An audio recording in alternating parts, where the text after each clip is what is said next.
And this is now the third video for this book that I've republished recently. Where is it? Child's Play. Music that I wrote some time ago, 12-tone, 12-note or dodecaphonic if you want to call it that. And my name is Margaret Dylan Jones, or Margaret Jones. So this is the third video. Going to start off with piece number 4, Reuben's Big Day Out, which I discussed at length in the second video. So I'm just going to play it this time and then proceed through the other pieces. Because a second set that could be performed as a group, if you wanted to perform them as a group, would be to start with this one probably. So, Reuben's Big Day Out, which is dedicated to Paul Keating, who was Prime Minister of Australia in the 1990s.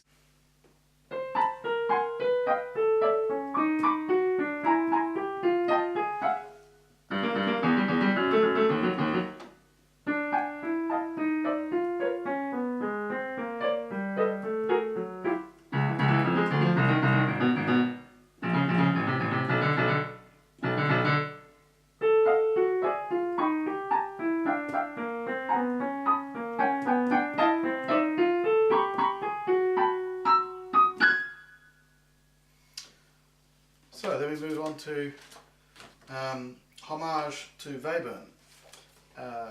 And there's, at the bottom of each page there's a little bit about the history of that and who Webern was and all that kind of stuff.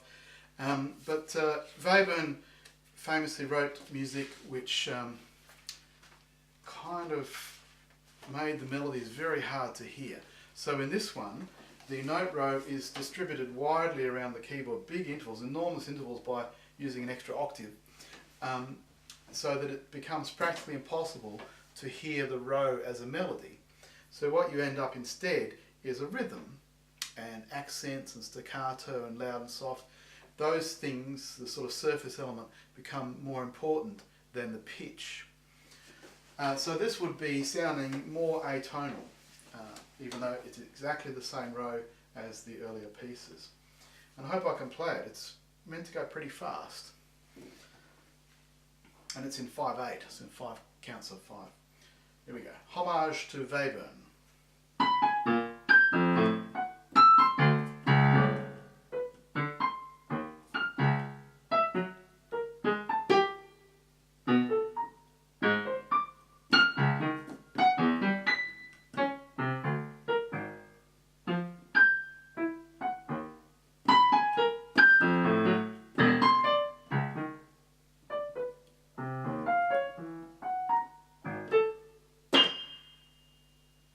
I hope I didn't make any mistakes. I'm not sure about that note. It was pretty good.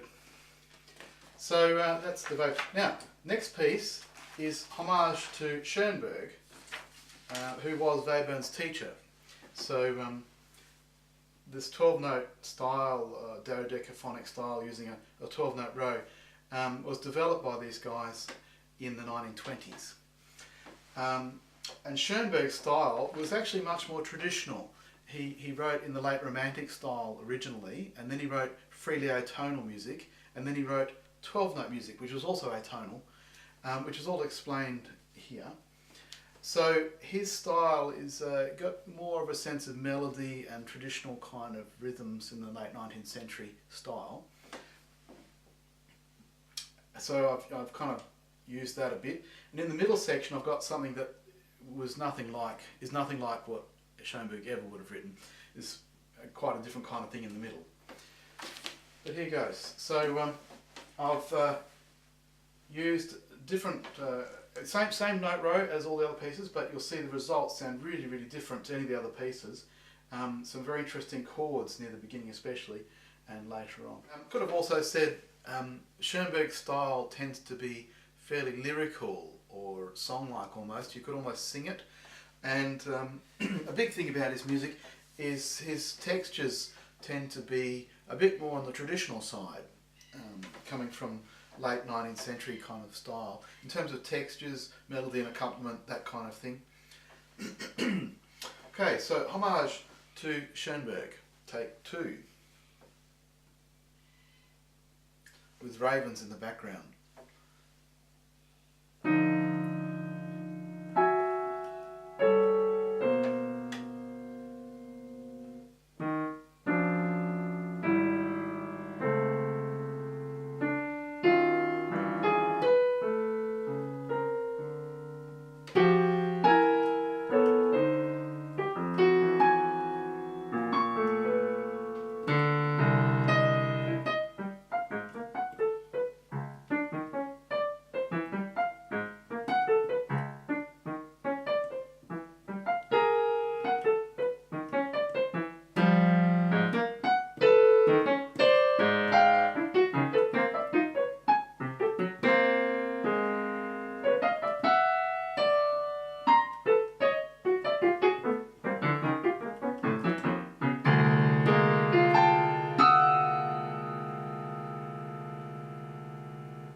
So, Schoenberg ending on a kind of novel sort of cadence, a bit like a traditional cadence, but with different notes.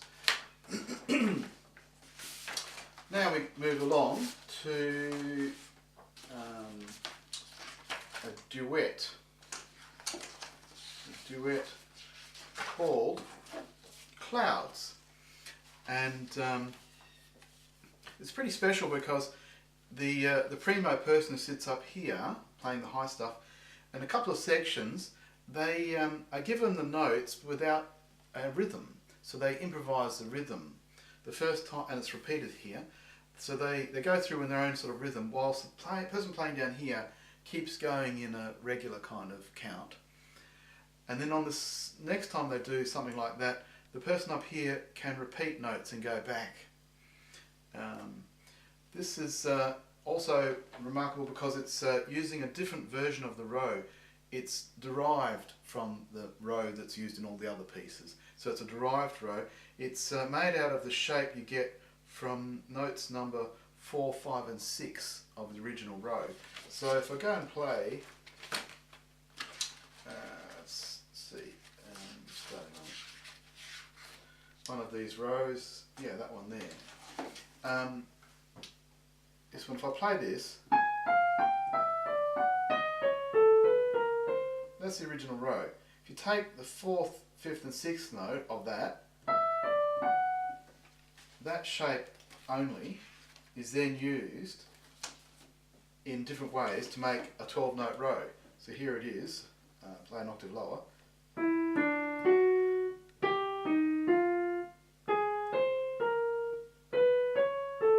And that's gone through the 12 different notes. So we have the original, the retrograde or backwards, the backwards and upside down, and the upside down or inversion.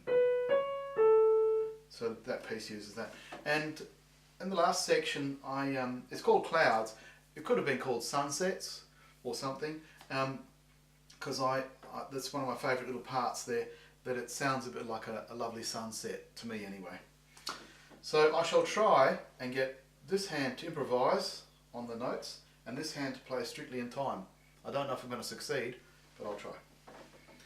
And the beginning is unmeasured in rhythm anyway. So duet, Clouds, played as a solo.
So, not bad.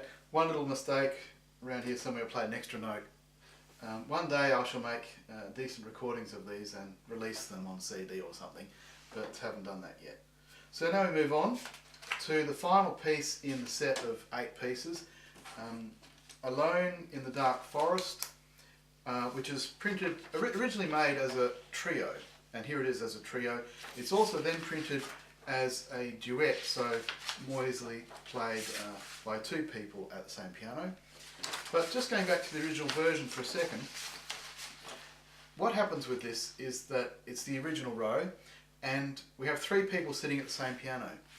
And the person in the middle is going to play variations or material based on the very first piece in the book, Upside Downs, which you can hear in video number 1. I'll just play that anyway again. So this is just that much, and that is used in this one. So the person might be the youngest of 3 children or something, who can sit in who's learnt that before, could then use that material and variations on it to play a trio with perhaps their older siblings. So that one goes like this.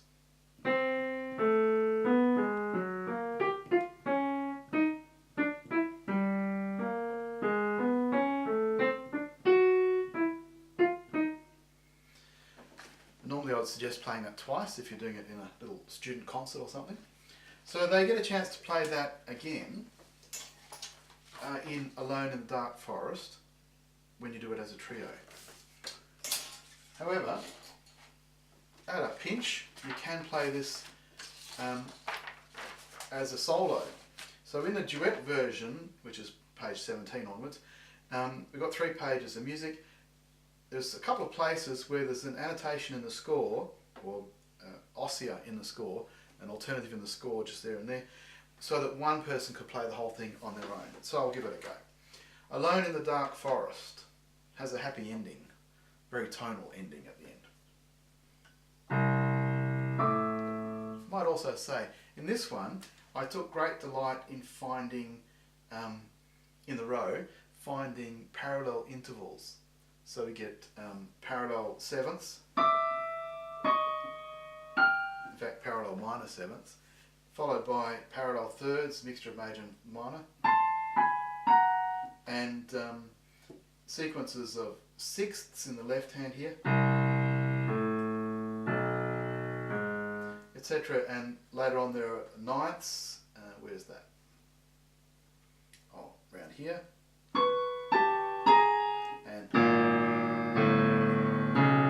followed by tenths, etc. A lot of little tricks like that coming out of the row. So here we have Alone in the Dark Forest, duet or trio played as a solo.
So it might have been a bit traumatic being in the forest alone as the small kid in the middle with all these dark sounds around them, but at the end it was all resolved. So we have a very major kind of finish there. So I hope you enjoy playing this music and teaching it to your students. It can be presented one piece at a time, or you can put them in little groups as I've explained. On the last page of this book is well, some stuff about me, but then there's a little sample of a piece that I'm going to publish very, very soon called Rainbows Over Hovea. There's a 1-page sample. That's quite a difficult piece of music. It's about 7 pages long or something. So there's a page of that.